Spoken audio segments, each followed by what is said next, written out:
Dr. Kalam, let me first say that it's a great pleasure and a privilege, really, to have you on my show, frankly speaking. I've waited for this opportunity for a very long time. Yeah, I also feel very good to be with you, so that participate in the mission what you are having, frankly speaking. And definitely it will be useful. I also want to see the type of viewers. My greetings to all of them. Well, that's very nice of you. You've always spoken frankly, and you've given your mind out. But let me begin by asking you, Dr. Kalam, what is Dr. Kalam doing after? It's a fantastic. After coming out of Rashtrapati? It's a fantastic question. Because the reason is, 3 months gone now after I come out of the office, and very busy life. I want to live frankly, it's a very busy life. I am continuing my work on the mission of developed India before 2020. That was the mission before, even now that's the mission. You'll be surprised, my theatre of action, many. The India 2020, how I am doing. Mostly the academy. I am in the academy and research now, teaching and research. First one, in India 2020, developed India, agriculture is very important area. So now for agriculture, agro-processing and biodiesel, I am working in the GP Pant Agriculture University. That's my theatre of action. Then for rural development and Pura, providing urban versus rural area, I am working Gandhigram Rural University near Dindigul. Now, third area, tele-education, telemedicine, and e-governance. Here, IIIT, Hyderabad, I am working with them, teaching, giving lectures, interacting, and some other missions generating. Then for technology for societal transformation, every university has got technology. For technology for societal transformation, I am working with Anna University, Chennai. Then for creative leadership, you need for all of things, you need creative leadership. IIM Hyderabad, that Indian Institute of Management, Ahmedabad. I have been asked to be a faculty there. So the focus will be the creative leadership. Then for nanoscience, nanotechnology, which is going to become a big revolution, is going to make, I'll be working, and energy, nanoscience, nanotechnology, energy, with Banaras Hindu University I'll be working. I got an invitation, so I'm going to give 5 lectures there and interact with them. Then the next area is I will be working with for saving million lives. There is an organization, Emergency Management Institute, Research Institute, Emergency Research Institute, Hyderabad. Here the mission is saving million lives. I am their distinguished professor there. I will be working there in the mission of saving million lives from the accidents. The next area, apart from working in all these areas, I have visited so far 8 states in our country, and two foreign countries I have visited within 3 months' time. I think I would have met at least 2 lakhs people, 2 plus 1, 3 lakh people I have met in the 8 states. Mostly. That is after you left Rashtrapati. After I left, 300,000 people. You seem to be more busy after leaving Rashtrapati Bhavan than when you were in. Why you? Because many people after presidentship, they choose to have a retired life. Yeah. They feel that the presidentship is the ultimate point of both personal and public achievement. Why are you pushing yourself so hard? What drives you? No, the Dr. vision. Kalam? You see, if you have got a vision, nice question you asked, the vision ignites the mind. The vision in front of me, the India should become a developed nation, economically developed, prosperous, happy, safe nation. Okay? That not only me, the whole youth of the nation is 54% of our population. They want to live in a happy, prosperous, safe India. Uh, Dr. Kalam, there are two American presidents who I can think of. One not so former, the second, Jimmy Carter, and more recently, Bill Clinton, who's written a fantastic book, Giving. I forget the name of Jimmy Carter's book, but both of them have also worked in different areas. But the nature of work has been slightly different. They almost form philanthropic trusts, organizations, raise money, build institutions. So around them, there is a lot of capital generation also that is going on. You're a person who works more in the realm of ideas. Do you think you will ever look into creating more of an organization around yourself, Well, rather than just work with organizations as you move into the I future? told you already, no, that the organization, theatre of action, I said, these are the theatre of my action. The university, some other university organizations. So I am working with them. So my aim is, I am very clear that developed India, economically developed India, is the mission of India. Vision of India. It's not Kalam's vision of India. That means the people, my mission is how to energize, how to ignite the minds of the people, and it has happened, it will happen. What is the thing that holds India back, Dr. Kalam, in your view? You talk about the things that we need to do towards Vision 2020. What is the one singular thing which, in your view, is pulling back this country the most? Well, I have seen this nation has got all the resources and mineral, water, we have to do the management. And above all, we have got 540 million youth we have. Nowhere, no nation has got in this planet such a high population of the youth. So what it means is, you asked a very good question, what is needed to push the nation up? According to me, the confidence. The confidence that we can do it. I can do it individual. Then society feels I can do it. Then nation feels I can do it. So the confidence that if it arrived, it is how it will come. It will come up family, it will come the school, and it will come the teaching. These are the area will generate people with a confidence. In most of your writings and readings, which I have seen, your biggest passion, Dr. Kalam, has been to make India a knowledge superpower. Yes. I'd just like to share some statistics with you, which actually are very worrying.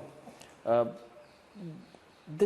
has been said that 75% of India's engineering graduates are not immediately employable, that 85% of non-engineering graduates are not immediately employable, that they have to go through retraining. And it is now being said that as the Indian economy moves ahead, one of the things which we really lack, which may be our biggest crisis, is trained human capital. Isn't it ironical, Dr. Kalam? Because that was something that I'd like you to expound us. Isn't that something that holds India back? That while we want to be a knowledge superpower, we aren't developing our educational infrastructure enough in the right direction. We have, we have certain type of institutions. If you take IITs, IIM, and units of science, they give one type of ready-made people for going through different software, hardware development. We have 300 universities. There are very good universities also. But when the 3 million graduates come out of 300 universities, they should be trained that as employment generators, yes, rather than employment seekers. That's why. How do we do that? That's why I am asking the university to change the syllabus, to carve out 6 months syllabus, so that it will be the confidence they can do it. They can take an enterprise. They can go to a venture capital bank, take the loan, and start a business, start a enterprise, small enterprise. We need millions and millions of such enterprise. 3 people, 4 people joined. This is the big economy in the developed world. So I have suggested the university education system and also government, time has come, a venture capital should come in a big way. All the banks should be having very friendly venture capital business they must do. And also when the graduates come out from various colleges. They will have confidence to, instead of the seekers of employment, they should become employment generators. So for that, syllabus has been regenerated, and also the type of training is given. They can learn anything, BSc, BA, BCom, they can learn. But when they are doing BA and when they are learning, 6 months we called out, so that a degree, a diploma will say he has got the following expertise, a uniquely expertise. That will give the confidence. He can go to outside can take a venture capital, take small enterprises he can start. It's very Dr. important. Kalam, that's it seems such a simple idea, but it's such a potent idea. Now, you can make such a change if you can make that happen. There is no better brand ambassador for India becoming a knowledge superpower than you, Dr. Kalam. You're widely accepted, hugely regarded and respected. Don't you feel restless almost sometimes that this is not happening? Because a person of your eminence shouldn't just ask for the change. You should push the change. Dr. See, Kalam, what can you do to make it happen in our lifetime? When you say that I am in the university system now, I told you there are 8 places I'm working now. So definitely I will playing a very important role in the generation, in the proper syllabus, so that the people, when the graduates come out, they can be the employment generators. Now let us go to India 2020, developed India. Now the developed India, what does it mean? Developing, including the point what you have asked me, when you say economically developed India, it has got 10 components. I imagine 10 components. The first one, a nation where the rural and the urban divide has reduced to a thin line. You agree? That's very important. But there should not be, because there are nearly 600,000 villages we have. But it's not happening. No, it has to happen. It has to happen. That's the idea of telemedicine. I'm coming to telemedicine, teleeducation. That will give the connectivity. The next area is adequate access to energy and the quality water. Energy, quality water. This is the second area. This is very important. Third area, a nation where agriculture, industry and services sector work together in symphony. Now 3 directions. They have to work together in symphony. Each one assists there. For example, education and with value system is very important.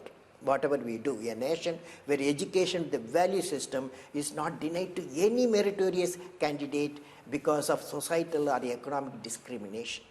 This is very important. Then a nation which is the best destination for the most talented scholars, scientists and investors. This all has to happen in a developed India. The next one, a nation where the governance is transparent.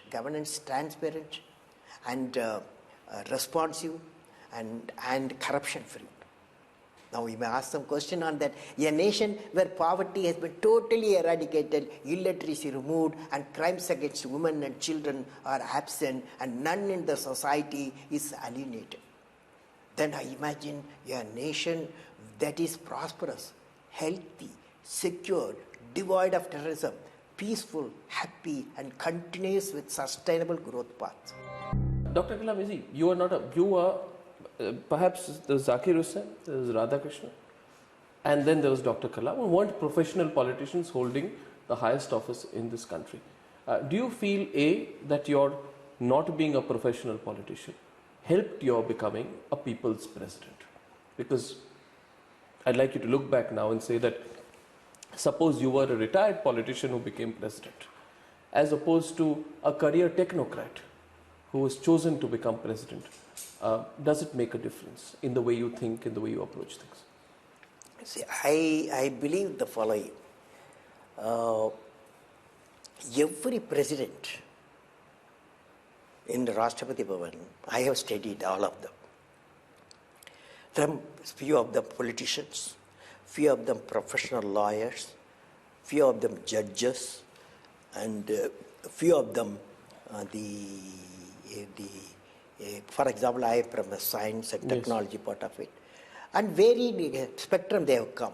Each one, when I study them, they have brought some core competence, left it there. Left it there. So it's the integrated effect of the core competence, Rashtrapati Bhavan, integrated effect of core competence. Now, if you say that uniquely you are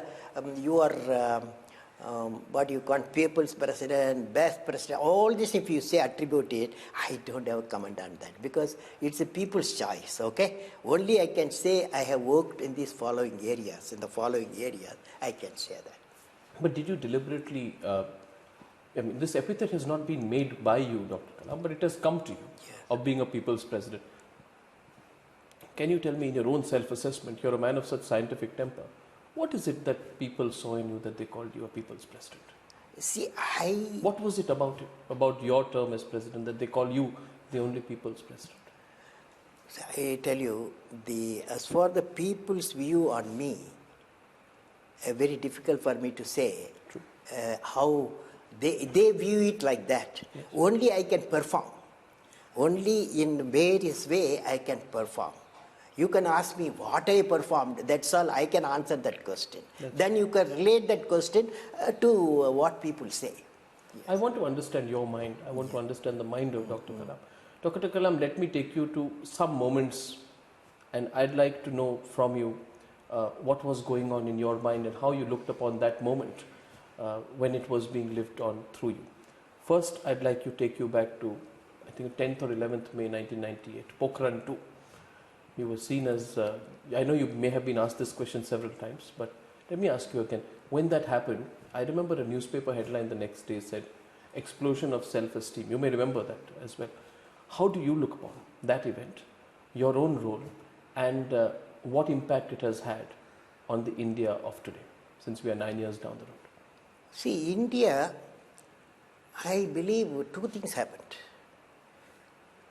In economic reform in 90s, 91, one is economic reform.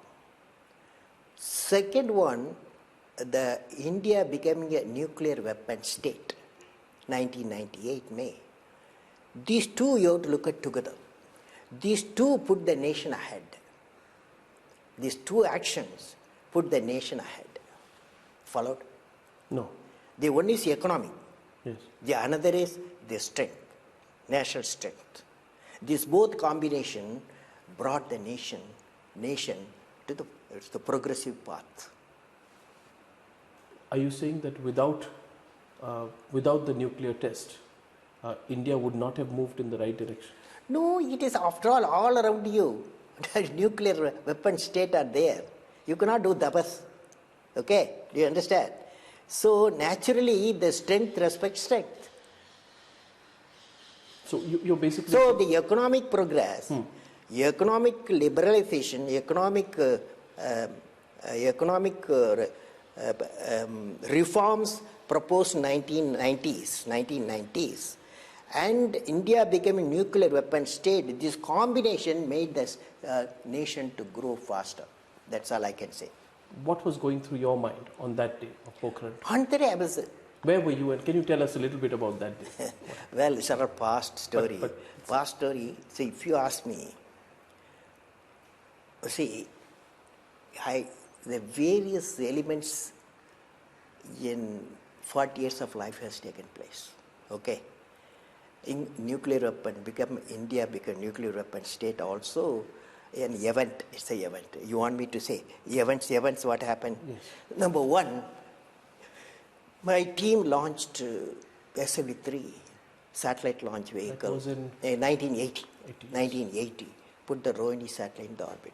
It was a happiness. First time you see our own satellite launch vehicle in the country my team built. So I was very happy. Then Agni missile reached the target 1989. That also gave me a lot of happiness. Then third thing happened, I was a chairman for Technology Information Forecasting Council, TIFAC. There we evolved India 2020, developed India, how to become a developed India. When that vision document put to Prime Minister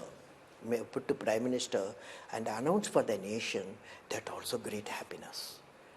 Then India became a nuclear weapon state. That gives also happiness. But you can ask me, Which is the fantastic happiness you got out of all this Yes. happiness? That's the question you are driving me. Yes. Fantastic happiness. You know, one day I was in my laboratory in Hyderabad. Then one doctor came. His name is Professor Prasad. He comes to my laboratory, sees a material used for as a heat shield for Agni. He touches the material, lifts the material. He says, so light, material so light and so strong. He took me to his hospital, orthopedic hospital. He showed me nearly 30, 40 people, young people below 15 years. They were having the calipers. He called FRO, calipers, wooden calipers, weighing 4 kilograms. He told me, such a fantastic material this you are having. Why not you help these suffering children? Then we moved it, we make a mold within a week's time. We made a calipers, 400 grams, 4 kilograms, 400 grams. The children wore that. When they wore that, within 10 days' time, children started running, such a light one. The parents were in tears. That tears gave me fantastic happiness. When you look back on your entire career, that moment was more important. That moment, the greatest moment for me. You know what I mean? The parents' tears, happiness, tears of happiness, that gave me the fantastic happiness to me. That's the highest level. That I'll call it Anand, the highest level. Dr. Kalam, in any person's career in life, especially of a person whose experience is as vast as yours, there are monumental events and there are some questions that remain unanswered. Now, you can choose not to answer if you want, but I want to take the opportunity to ask you a few basic questions.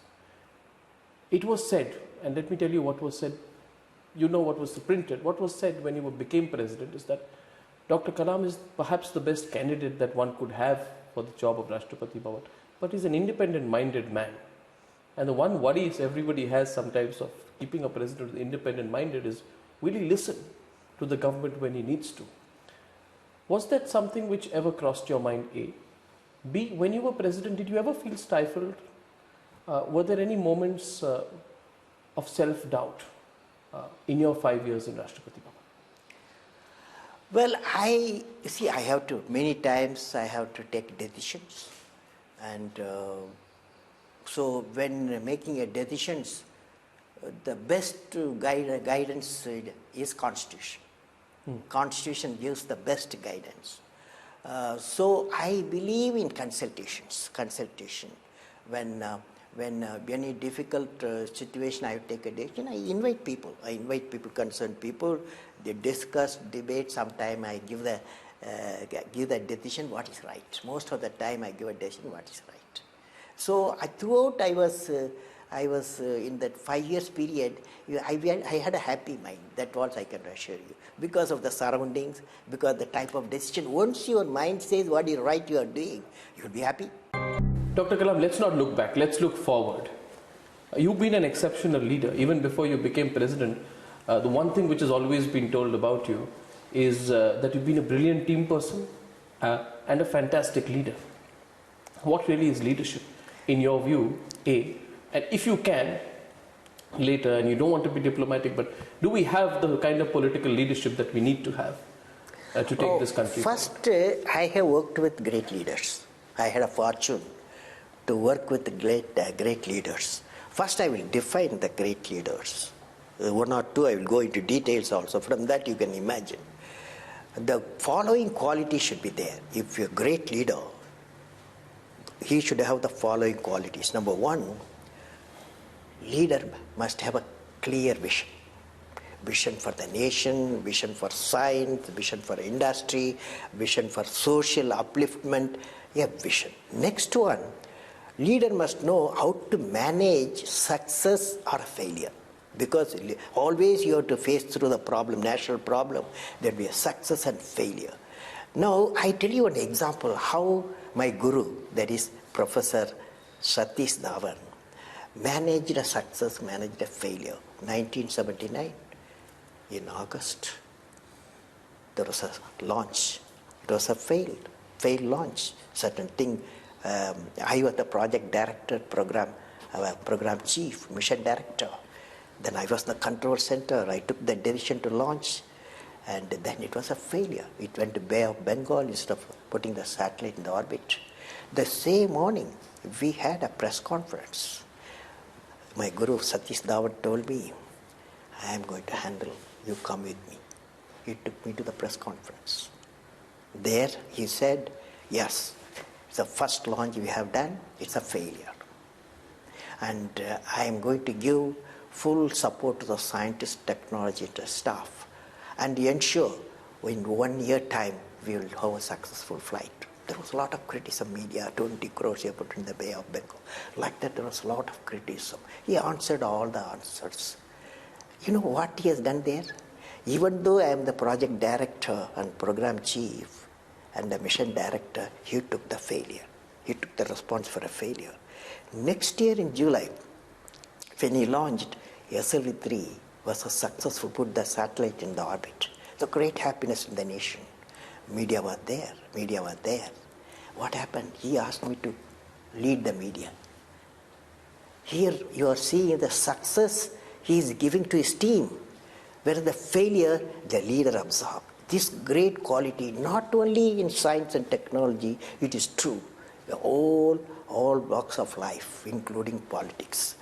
Then comes the leader should have transparency. Whatever he does, he should be transparent. You saw how the whole thing, media knows what you have done, success and failure. Everything is known to transparency. Then the courage. Leader must have a courage to take decision. When a failure occurs, success occurs, courage to decision. Last one must be able to travel into an unexplored path. These are the leaders I have learned from with whom I have worked. The leaders I have derived these traits. Now the last point, very important, are political leaders. What the unique thing political leaders need? Political leaders should spend in the developmental politics. There is a political politics to get elected per assembly and parliament. The next one, development politics. One politician can say, development politics, what does it mean? One political group say, 20 years India will become a developed nation economically. Another, no, 12 years will do. That's a development politics. But my view in the parliament, I said, we have to spend, our political leaders spend more time in the development. But it doesn't happen. Dr. Kalam, isn't it disappointing today that even up to this point, when people like you are talking about Vision 2020, Indian politics is still determined principally, whether we like it or not, on the lines of caste and religion? Well, where do you stand? No, caste and religion, I have a feeling, as we are 220 million people are below poverty line, out of 22% of the people below poverty line. The difference, if you go on removing the difference in the economic level, earning capacity, employment potential, you go on removing the problems of employment potential and economic earning capacity, then what you do is the differences will reduce. But it's not changing. No, different. I am saying you are having 22% of the people below poverty line. We have to lift them up. So all these mechanisms will start using various types of people. What I believe is, as early we go as a developed nation, economically developed nation, definitely the differences and the disappointments will go on reducing. Well, I remember something which you said, and I want you to explain that today. I think it was 2004, and if I'm wrong, correct me with the quote.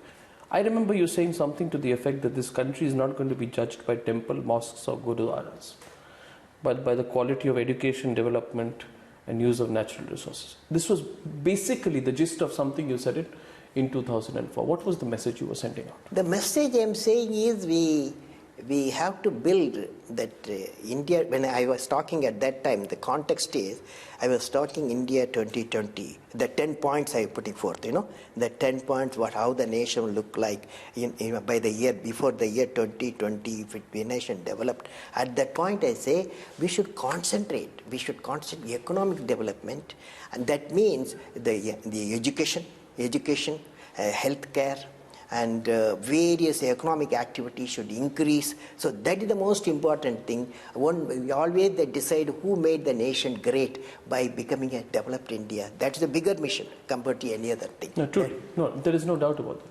But were you also sending out a message to those politicians? That's the message. That is, you concentrate on a economic development. Economic development you concentrate. No, but Dr. Kalam, now tell me, you can also turn around and say you're too young, why are you giving me this? But Dr. Kalam, you are a brand ambassador for a lot of things that India has done right. Why do you only tell politicians what they should be doing? Why don't you tell them what they should not be doing? Because maybe if you say it openly, they'll listen to you more. You have the moral authority in this country today. I have a website, www.presidentofIndia.nic. Now the present my website www.abdulkalam.com. If you see, most of the time I am addressing all sections of society, political leaders, technologists, scientific leaders, myself I am addressing for myself, and also student community. I am addressing always integrated way I am addressing. So there's no shortage of I have given so far 12 addresses to the Parliament in 5 years' time. You just see that addresses, you will know that what type of indications I have given, the type of reforms we need in societal reform. Just now you read that. True. So economic development should be the focus. Poverty removal should be the focus. Dr. Kalam, just before I wrap up, I want to take you back a little bit, because you're also a self-made person. You've come from humble roots and you've come up, you're a symbol of great personal achievement for a lot of people. Do you look back on where you came from, and are you still in touch with your wider family? And it's often said that you've kept a personal life completely in the background. Do you get enough time for yourself between all your work, and do you get to rest? Oh yes, rest. What is rest? Rest is you do your job happily. It gives rest.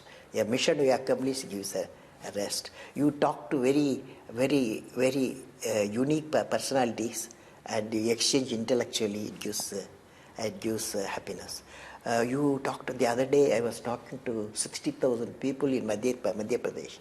The children asked me a lot of questions, 15-20 questions. The way they asked the question, I can see the intensity, that how they want. You'll be surprised. 10 years back, when I was addressing the children, the youth, they will ask me when I can sing a song of India. When I can sing a song, you know what I mean? When I can sing a desperation. When I can song of India.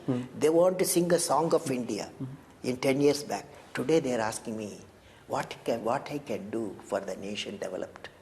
What I can do. You see, the change is taking place. The youth, they want to contribute for the national development. Previously there was a desperation was there. When I can sing a song of India. Now they are saying what I can do for my country. Not only here, even wherever you go out abroad, wherever Indians are there, the same type of thinking going on, what I can do for India. Now it's time for our nation to converge all the potential strength of the youth, ignited mind of the youth, the most powerful resource on the earth, above the earth, under the earth. 90% of this country wanted you to have a second term as president, Dr. Kalam. They wanted you to be president again. Well, you said democracy. We are in democracy. We are having a constitution. When you read those reports, just tell me, when you read those reports, you must have seen the newspapers. Which paper? Surveys being done, reports being done, interviews, people being asked. Everybody said, forget the politics. The people of this country, if they could elect another president, it would be president. It is sort of over now. There's no point talking about it, because democracy does something. But you have a guidance constitution. So you are a democratic nation. You are a guidance constitution. You go by that. But there was great adulation for you. It was love. It was people's love which showed up. That's okay. I will return the love many ways. I meet them, talk to them. I will give them that fantastic dreams and purpose of life. So I will return.